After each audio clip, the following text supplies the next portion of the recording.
बहुत पुरानी बात है। एक जंगल में दो पक्के दोस्त रहते थे। एक था गिदर और दूसरा था ऊंट। गिदर काफी चालाक था और ऊंट सीधा सा। ये दोनों दोस्त घंटों नदी के पास बैठकर अपना सुख दुख बांटते थे। दिन गुजरते गए और उनकी दोस्ती गहरी होती गई।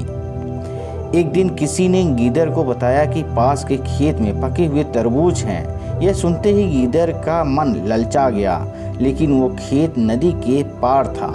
अब नदी को पार करके खेत तक पहुंचना उसके लिए मुश्किल था, इसलिए वो नदी पार करने की तरकीब सोचने लगा।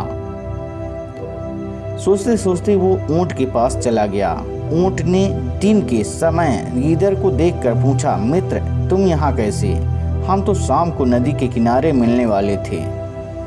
तब गिदर ने बड़ी चालाकी से कहा, देखो मित्र, पास के ही खेत में पके तरबूज हैं। मैंने सुना है तरबूज बहुत मीठे हैं, तुम उन्हें खाकर खुश हो जाओगे, इसलिए तुम्हें बताने चला आया।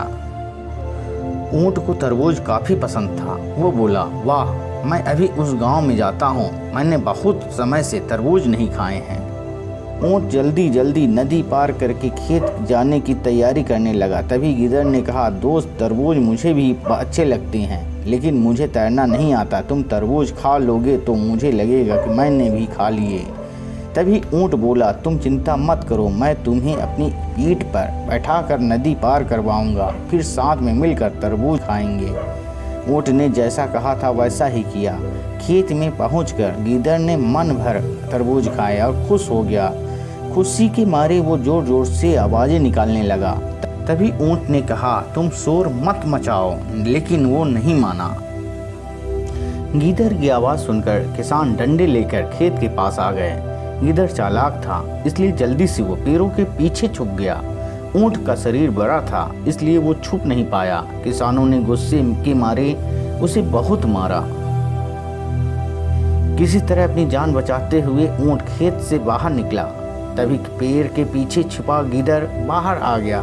गिदर को देखकर ऊंट गुस्से से पूछा, तुम क्यों इस तरह से चिल्ला रहे थे? गिदर ने कहा कि मुझे खाने के बाद चिल्लाने की आदत है, तभी मेरा खाना पचता है।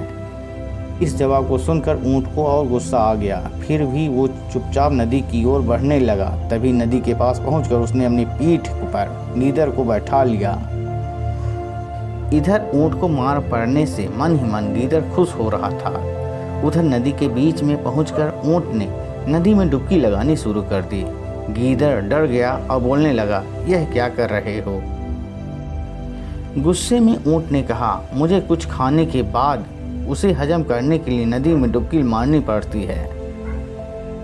गिदर को समझ आ गया कि ऊंट उसके किए का बदला ले रहा है। बहुत मुश्किल से गिदर पानी से अपनी जान बचाकर नदी के किनारे पहुंचा। उस दिन के बाद से गिदर ने कभी भी ऊंट को परेशान करने की हिम्मत नहीं की। ऊंट और गिदर की कहानी से हमें सीख मिलती है कि चालाकी नहीं करनी चाहिए। अपनी करनी खुद पर भारी पड़ जाती है।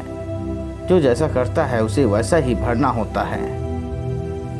यदि आपने मेरे चैनल को सब्सक्राइब नहीं किए हैं तो सब्सक्राइब करें, वीडियो को लाइक करें और दोस्तों में शेयर करें, ताकि जब भी मैं इस तरह की कहानियाँ यूट्यूब में अपलोड करूँ तो उसका नोटिफिकेशन आपको मिलता रहे। शेष जय हिंद।